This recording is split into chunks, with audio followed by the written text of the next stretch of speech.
Palavra da Verdade, com Hernandes Dias Lopes. Vamos abrir a palavra de Deus no Evangelho de Cristo, conforme o relato de Mateus, capítulo 27, a partir do verso 33 até o verso 56. Mateus 27, 33 a 56. Está escrito assim: E chegando a um lugar chamado Gólgota, que significa lugar da caveira, deram-lhe a beber vinho com fel, mas ele, provando-o, não o quis beber. Depois de o crucificarem, repartiram entre si as suas vestes, tirando a sorte, e assentados ali, o guardavam. Por cima da sua cabeça puseram escrita a sua acusação: Este é Jesus, o Rei dos Judeus. E foram crucificados com ele 2 ladrões, um à sua direita e outro à sua esquerda. Os que iam passando blasfemavam dele, meneando a cabeça e dizendo: Ó, tu que destróis o santuário e em 3 dias o reedificas, salva-te a ti mesmo, se és filho de Deus, e desce da cruz. De igual modo, os principais sacerdotes, com os escribas e anciãos escarnecendo, diziam: Salvou os outros e a si mesmo não pode salvar-se. É rei de Israel, desça da cruz e creremos nele. Confiou em Deus, pois venha livrá-lo agora, se de fato lhe quer bem, porque disse: Sou filho de Deus. E os mesmos impropérios lhe diziam também os ladrões que haviam sido crucificados com ele. Desde a hora sexta até a hora nona, houve trevas sobre toda a terra.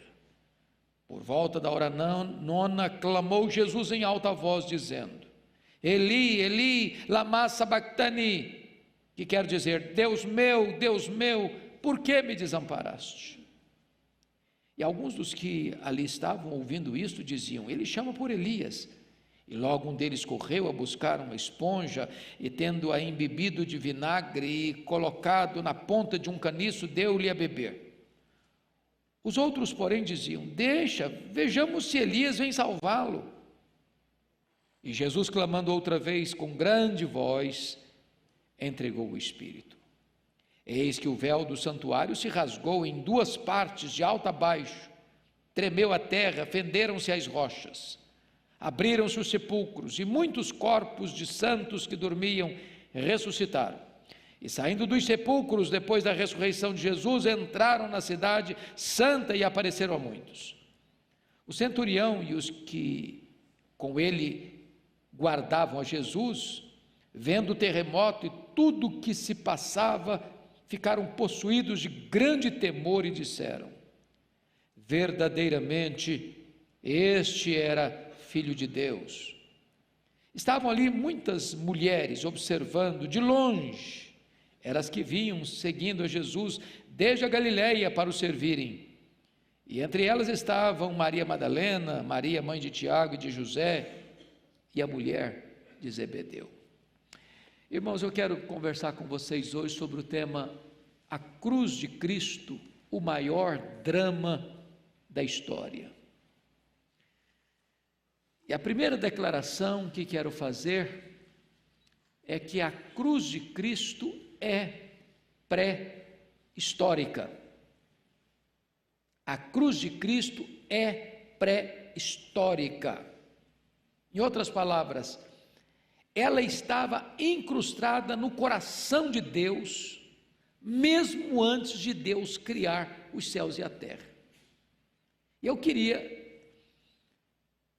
fazer essa afirmação, mas lendo 3 textos, para que você pudesse ter isso com muita clareza na sua mente e no seu coração. Então abra rapidinho, depois você volta, não deixa de ficar marcado aí Mateus. Vá comigo em primeiro lugar para 1 de Pedro 1, 18 a 20. Primeira carta de Pedro, capítulo 1, verso 18 a 20. Está escrito o seguinte: Sabendo que não foi mediante coisas corruptíveis, como prata ou ouro, que fostes resgatados do vosso fútil procedimento que vossos pais os legaram, mas pelo precioso sangue, como de cordeiro sem defeito e sem mácula, o sangue de Cristo, conhecido com efeito, o sangue de Cristo, antes da fundação do mundo, porém manifestado no fim dos tempos por amor de vós. Em outras palavras, a cruz, o sangue do cordeiro, foi conhecido antes da fundação do mundo. Em outras palavras, isso já estava no plano de Deus, no decreto de Deus, antes de criar o universo. Deus já havia determinado mandar o seu filho para a cruz, para morrer pelos seus pecados. Deus não foi colhido de surpresa. Segundo texto, Apocalipse 13, versículo 8. Está escrito o seguinte: e adorá-lo-ão todos os que habitam sobre a terra. Ele está falando aí do dragão e da besta, aqueles cujos nomes não foram escritos no livro da vida do Cordeiro, que foi morto desde a fundação do mundo. Quando é que o Cordeiro foi morto? Desde a fundação do mundo. Historicamente? Não. Historicamente, ele morreu em Jerusalém há 2000 anos. Mas nos decretos de Deus, nos planos de Deus, isso já havia sido consumado. O que aconteceu no Calvário foi a consumação desse plano eterno, já estabelecido por Deus. Terceiro texto, Atos dos Apóstolos, capítulo 2, verso 23. Por favor, veja comigo. Está escrito o seguinte: Pedro, pregando em Jerusalém, disse: sendo este Jesus entregue pelo determinado desígnio e presciência de Deus, vós o matastes crucificando por mãos de iníquos. Os homens mataram Jesus há 2000 anos com mãos de iníquos, mas Pedro diz que Jesus foi entregue pelo determinado desígnio e presciência de Deus. Então, justifico aqui a minha afirmação: a cruz de Cristo é pré-histórica. Em outras palavras, irmãos, o Calvário não foi um acidente, foi uma agenda, foi um apontamento divino, foi um decreto divino, foi um plano eterno. Jesus veio para morrer. A morte dele não foi um acidente, nem a ressurreição dele foi uma surpresa. Aliás, o próprio Jesus profetizou reiteradamente, repetidas vezes, dizendo claramente para os seus discípulos que ele iria ser morto, ele iria ser crucificado para ressuscitar. Ele não foi para a cruz como um mártir, ele não foi para a cruz porque fracassou diante do poder de Roma, ele não foi para a cruz porque foi traído por Judas, ou porque foi entregue pelo Sinédrio, porque Pilatos o sentenciou à morte, porque os soldados o cravaram naquele madeiro. Não, ele foi para a cruz porque o plano do Pai era este, porque o Pai o entregou por amor, e ele foi voluntariamente para a cruz.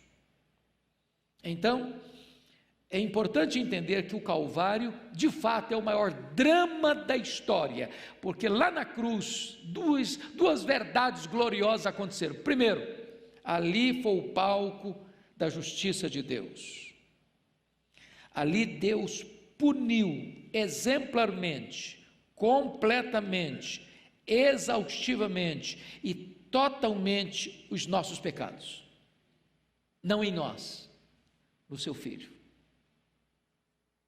A Bíblia chegou a dizer que Deus agradou moer o seu Filho, que Deus lançou sobre o seu Filho as nossas iniquidades, os nossos pecados. Isso foi um ato de Deus. Ali Deus exerce a sua justiça, porque o salário do pecado é a morte. Para que Deus não aplicasse esse golpe da lei em nós, pelos nossos pecados, e merecíamos a morte, Deus então manda o seu Filho como nosso substituto e aplica no seu Filho o golpe que deveria aplicar em nós, satisfazendo plenamente a sua justiça.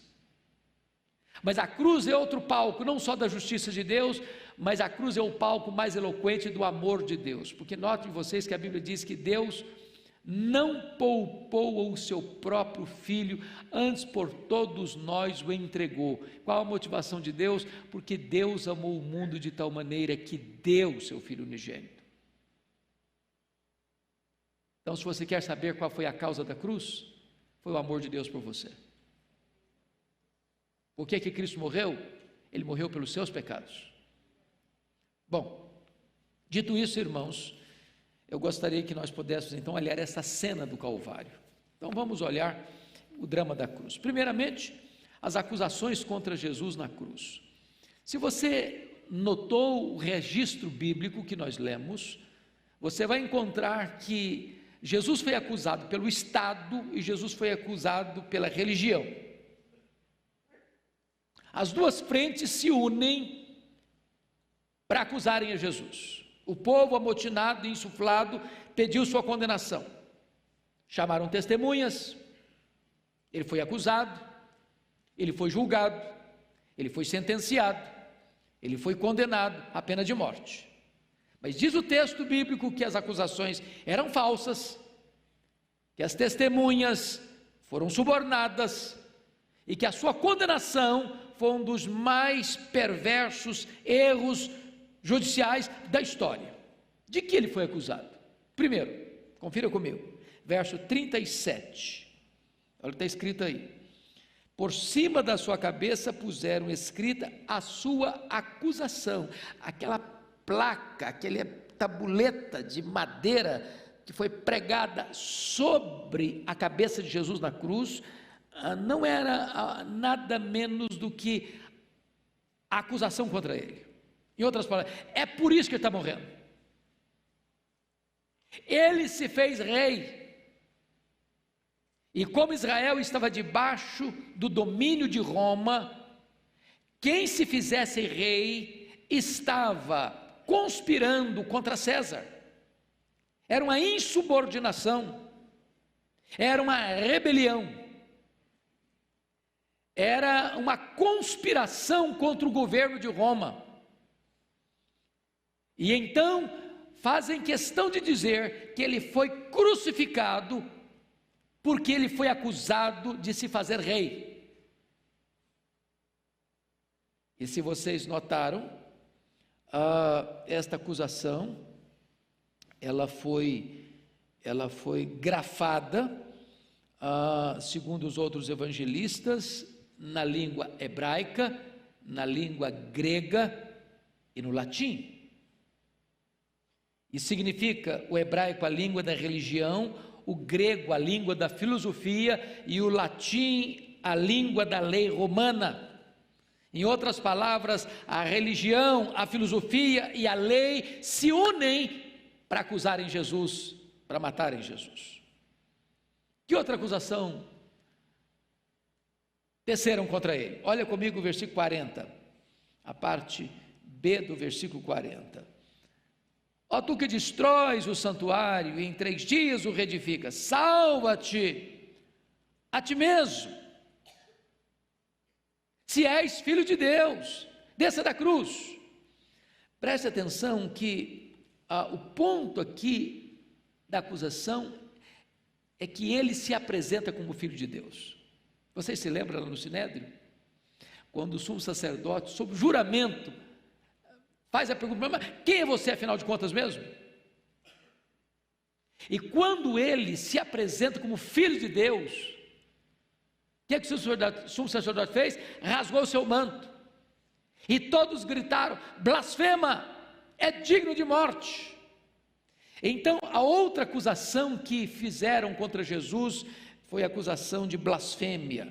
O grande problema é que de fato essa era uma acusação falsa, porque ele não apenas dizia ser filho de Deus, ele de fato era o filho de Deus. A acusação primeira de que ele era o rei dos judeus não era acusação falsa, não era apenas uma acusação, o problema todo era acusação falsa, porque de fato ele era o rei dos judeus. Ele não estava cometendo um crime ao se declarar rei dos judeus. Ele veio para isso. Aliás, o seu reino é um reino eterno, o seu trono é um trono que nunca se abalará. Terceira acusação contra ele, está no versículo 40, parte primeira do verso. Ó tu que destróis o santuário em 3 dias, o reedificas. Eles chamam Jesus aí de quê? De impostor. Veja bem que esta acusação foi feita contra Jesus, e Marcos, no relato dele, diz que não tinha coerência. Quando as testemunhas disseram, não, nós ouvimos esse camarada falar aí, que ele destrói o santuário e o reconstrói em 3 dias. E está escrito lá em Marcos 14, 49, que não tinha sentido, não tinha nexo o que eles estavam falando. Mas vejam vocês, que agora as autoridades judaicas não querem saber se não tem nexo. Eles estão aproveitando o momento para espalhar esse fake news, essa mentira falsa, essa notícia falsa, que não tem nexo, que não tem sentido, que não tem propósito, porque obviamente Jesus não está falando do santuário que levou 46 anos para ser construído por Herodes o Grande, está falando do seu próprio corpo, que vai morrer, que vai ser sepultado, mas que no 3º dia vai se erguer do túmulo um corpo de glória. Mas em 4º lugar, irmãos, eles acusam Jesus de ser o Salvador. Olha o versículo 42, salvou os outros, a si mesmo não pode salvar-se, é rei de Israel, desça da cruz e creremos nele. Ou seja, eles estão acusando Jesus de ter salvado muita gente, mas agora não tem poder para salvar a si mesmo. Estão dizendo que Jesus é um impostor, impotente, fracassado, derrotado, que teve muito poder enquanto estava ajudando os outros, mas quando se trata de socorrer ele mesmo, ele não tinha esse poder, ele não tinha essa capacidade de descer daquela cruz, de manifestar milagre ali diante deles. Mas notem mais, Jesus foi acusado de usar indevidamente o nome de Deus. Olha o verso 43 comigo. Confiou em Deus, pois venha livrá-lo agora, se de fato lhe quer bem, porque disse só o Filho de Deus. Olha a ideia que eles tinham de Jesus, de um embusteiro, de alguém que se põe numa posição que não tem direito de usá-la. Aliás, olha o versículo 63 comigo. Disseram-lhe, Senhor, lembramo-nos de que aquele embusteiro, enquanto vivia, disse, depois de 3 dias ressuscitarei. Ou seja, eles acusam Jesus de ser um embusteiro, um enganador. Todas essas acusações foram levantadas contra Jesus no drama do Calvário, no drama da cruz. Vamos ver agora em segundo lugar, irmãos, o drama da cruz, o desamparo de Jesus naquela cruz. Por quem Jesus foi desamparado? Em primeiro lugar, olha o verso 39 comigo. Foi desamparado pelo povo. Os que iam passando blasfemavam dele, meneando a cabeça, dizendo. Preste bem atenção, porque via de regra nós temos a ideia do Calvário como um monte muito alto, né? Toda fotografia que você já viu do Calvário é um monte. Se você ler os 4 evangelhos, você não vai encontrar a palavra monte, nenhum deles. Alguns dizem que Calvário, lugar da caveira, que a palavra lugar poderia ser traduzida por monte, mas a ideia não era essa, não era de um lugar distante do povo, não. Roma crucificava as pessoas, era no caminho onde as pessoas passavam, onde transitava a gente, onde fluía gente, para lá e para cá, para lá e para cá. O que está escrito no texto? 39. Os que iam passando. Você se lembra que a festa da Páscoa, a cidade de Jerusalém está quintuplicadamente povoada, gente passando, para lá e para cá, e olhando, na beira da estrada. O que estão fazendo? Meneando a cabeça, fracassado, derrotado. sofrendo as consequências das suas loucuras. Ele está sendo escarnecido pelo povo, talvez o povo que viu seus milagres, talvez o povo que recebeu o benefício dos seus milagres, abandonado pelo povo. Segundo, Jesus foi desamparado pelos líderes. Olha o verso 41 comigo. De igual modo, os principais sacerdotes, com os escribas e anciãos, escarneciam. Agora não é o povo, agora é a liderança religiosa, é a nata religiosa. Aliás, os mesmos que costuraram toda a conspiração contra Jesus para prendê-lo, que perseguiram Jesus ao longo dos seus 3 anos de ministério, estão agora também desamparando o Filho de Deus, escarnecendo e zombando dele. Terceiro, Jesus foi desamparado também pelos ladrões que foram crucificados com ele. Olha o verso 44 comigo. Você pode ler o 44? Vamos juntos? E os mesmos impropérios lhe diziam também os ladrões que haviam sido crucificados com ele. Preste atenção que Lucas, ao relatar esse episódio, diz que um desses ladrões, que estava do lado direito de Jesus, num dado momento, que nós não sabemos precisar qual, mudou o coração, se arrependeu e foi salvo. Mas o que Mateus relata é que no começo, também o ladrão que está do lado direito, está fazendo o que com Jesus? Falando o que? Impropérios. Impropérios. Isso é magnífico, irmãos. É muito provável que esse homem da direita, quando começa a ouvir Jesus na cruz, e a primeira palavra de Jesus, qual foi? Pai, perdoa-lhes, porque não sabem o que fazem. O coração dele foi quebrado, porque a segunda palavra de Jesus na cruz foi para ele, quando ele disse: Senhor, lembra-te de mim quando vieres do teu reino, em verdade de que hoje mesmo estarás comigo no paraíso. A gente não pode desistir de esperar a conversão de uma pessoa, ainda que no finalzinho da vida. A gente não pode desistir de esperar a conversão de uma pessoa, mesmo que ela tenha vivido a vida inteira na contramão da vontade de Deus. Mas ainda, irmãos, notem comigo o desamparo de Jesus, e esse talvez seja o mais significativo. Ele foi desamparado pelo próprio Pai. Olha o verso 46 comigo. Por volta da hora 9, clamou Jesus em alta voz, dizendo: Eli, Eli, lama sabachthani, que quer dizer: Deus meu, por que me desamparaste? Irmãos, vamos entender um pouquinho aqui. Algumas pessoas não conseguem entender como é que o pai desamparou o filho. E note que aqui Jesus não chama Deus de pai. Meu Deus, por que me desamparaste? O que está acontecendo aqui para ele ser desamparado? É que, na verdade, se você não entender essa verdade gloriosa do cristianismo, você não entendeu o núcleo do cristianismo. Nós chamamos isso de doutrina da expiação. E aqui Jesus está ocupando um papel de substituto, de fiador, de representante.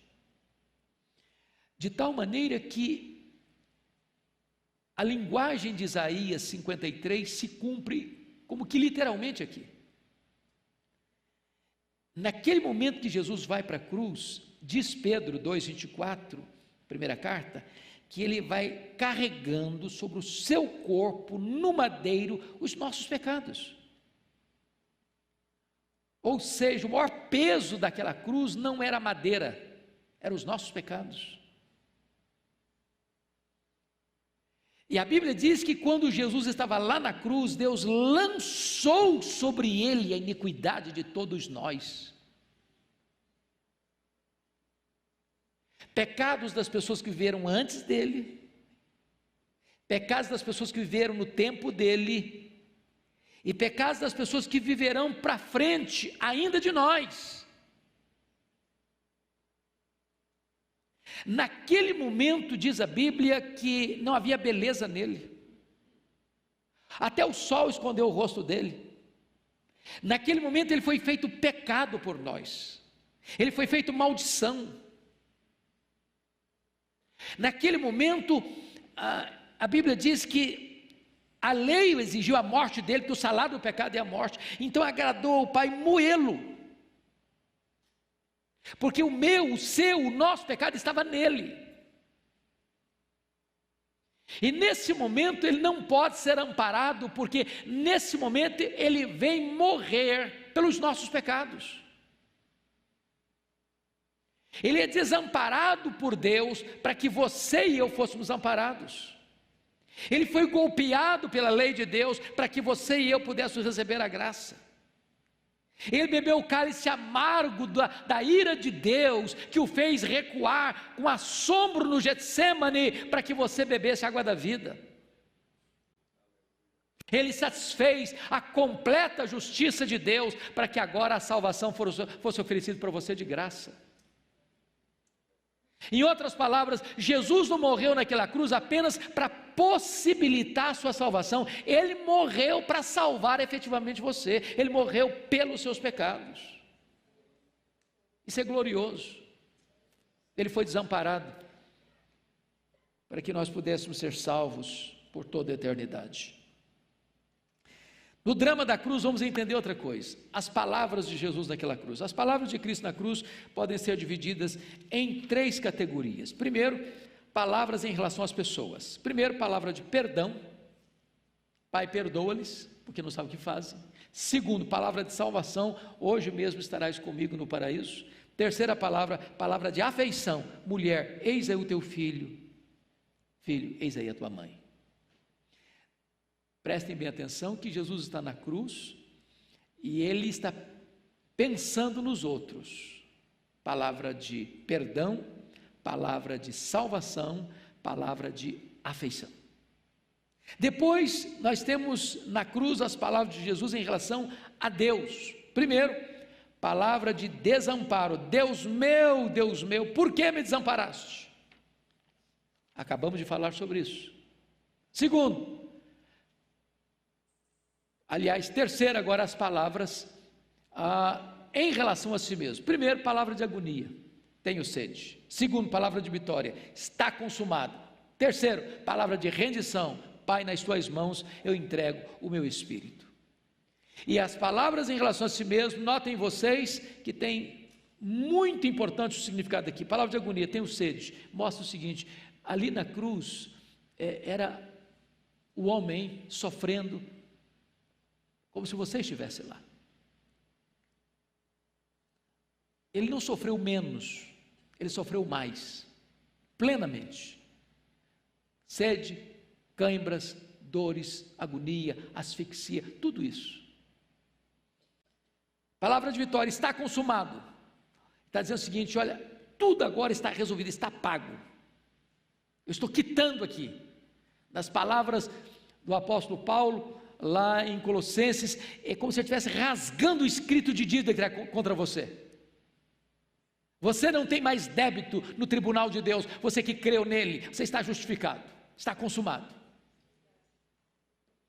E a última palavra, a palavra de rendição: Pai, nas tuas mãos entrego o meu espírito. Ou seja, está dizendo: Pai, eu acabei o que tu me confiaste para fazer, então estou entregando meu espírito a ti.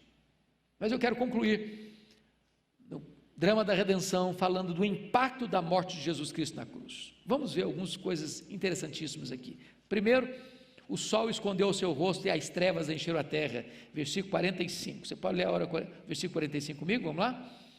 Desde a hora sexta até a hora nona, houve trevas sobre toda a terra, um eclipse total do sol.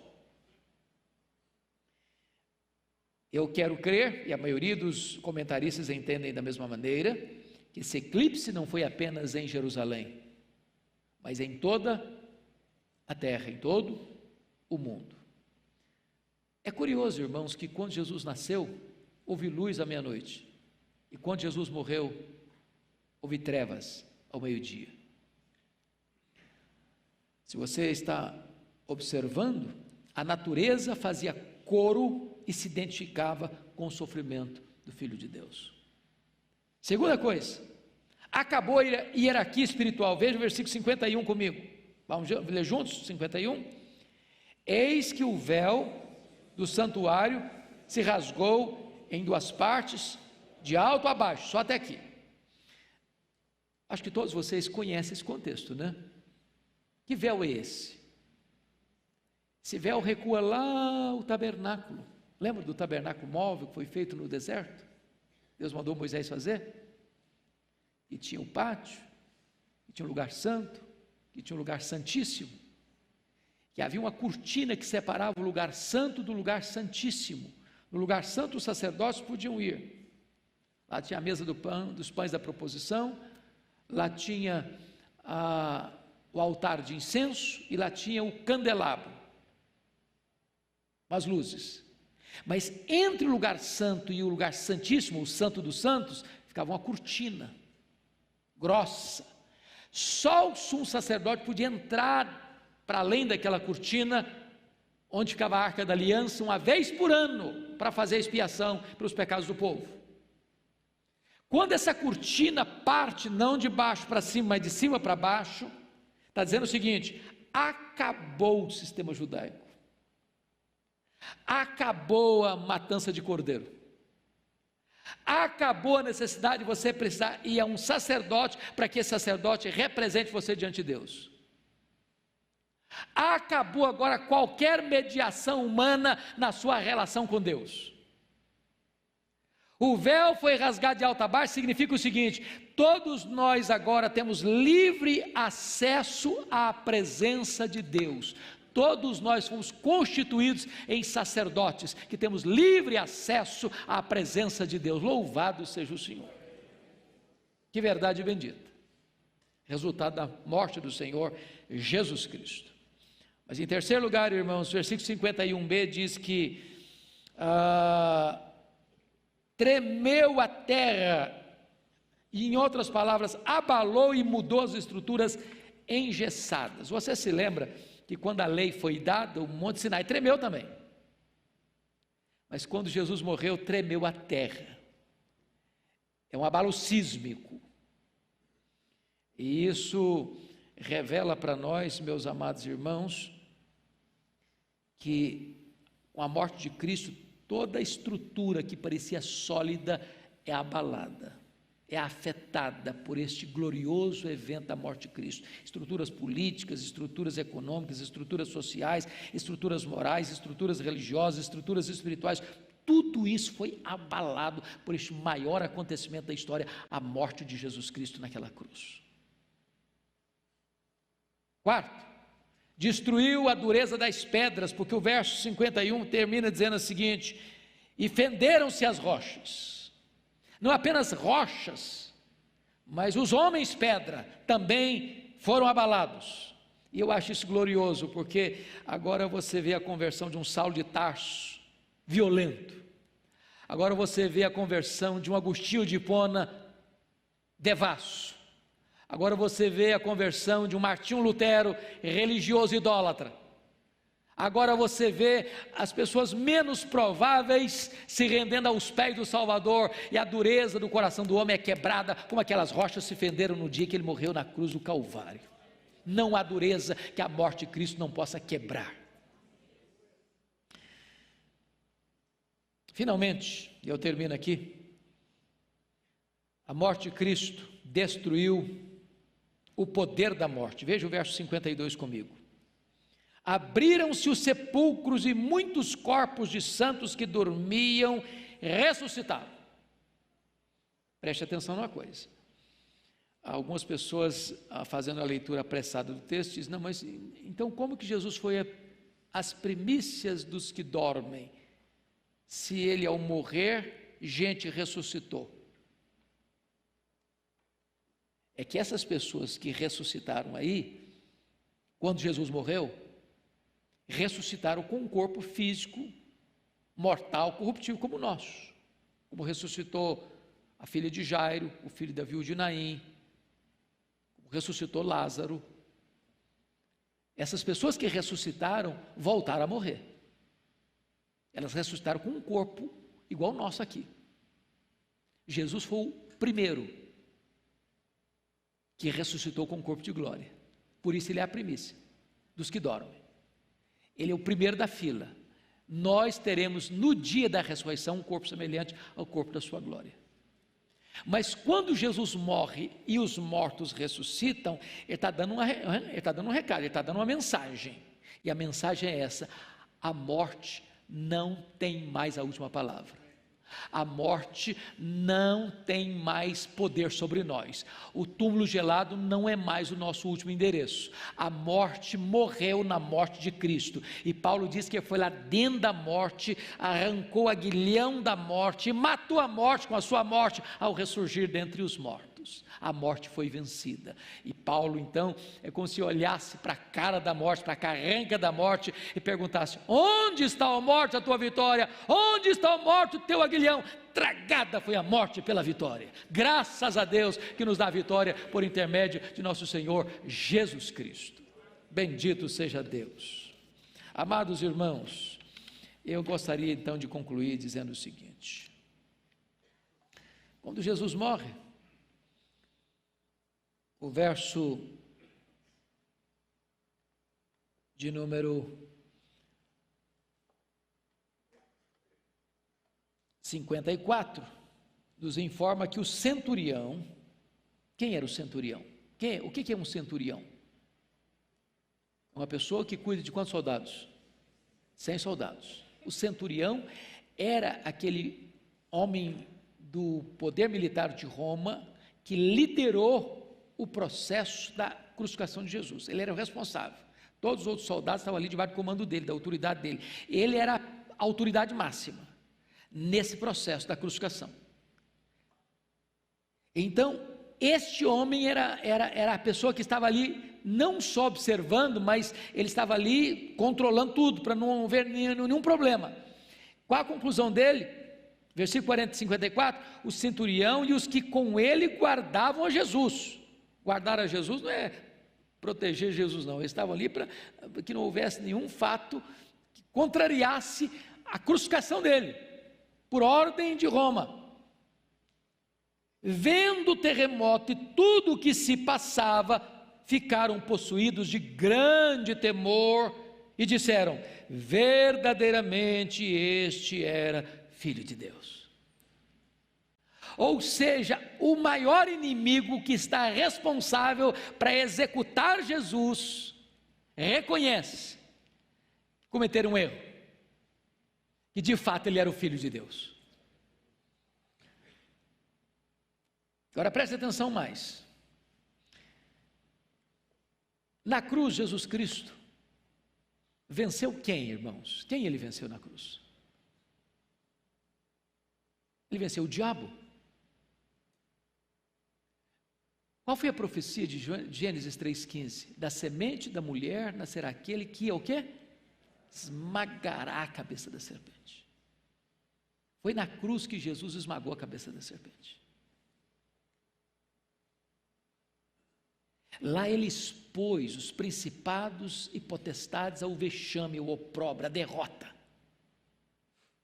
A morte de Cristo, a cruz não foi um fracasso, foi a vitória dele. A vitória dele.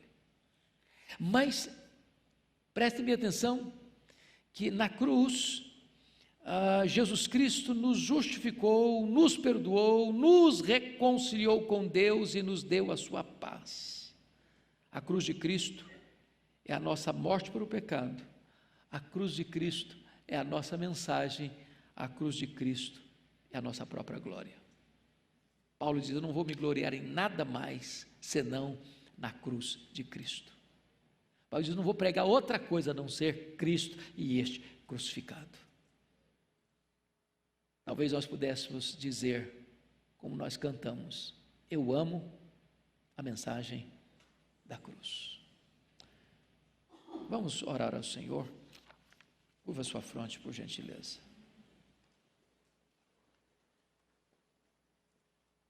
Ó Deus, o que nós te pedimos nesta noite é que tu abras os olhos da nossa alma, para nós entendermos a enormidade do teu amor por nós. As palavras mais eloquentes não seriam suficientes para descrever este amor.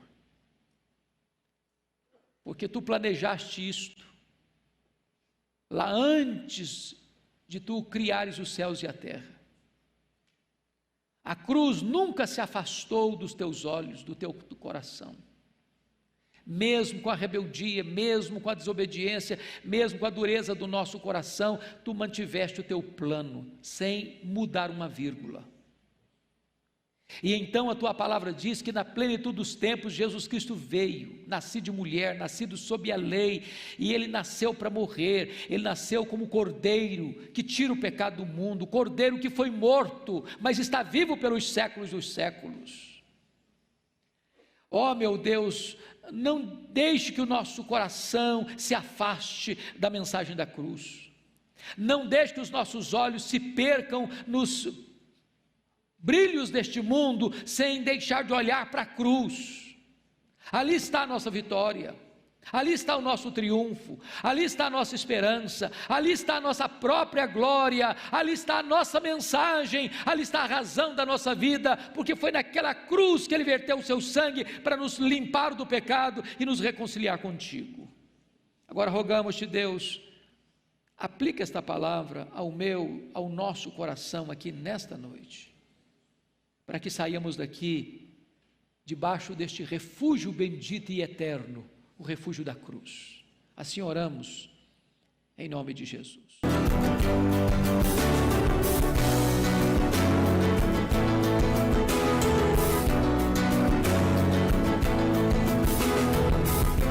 Palavra da Verdade, com Hernandes Dias Lopes.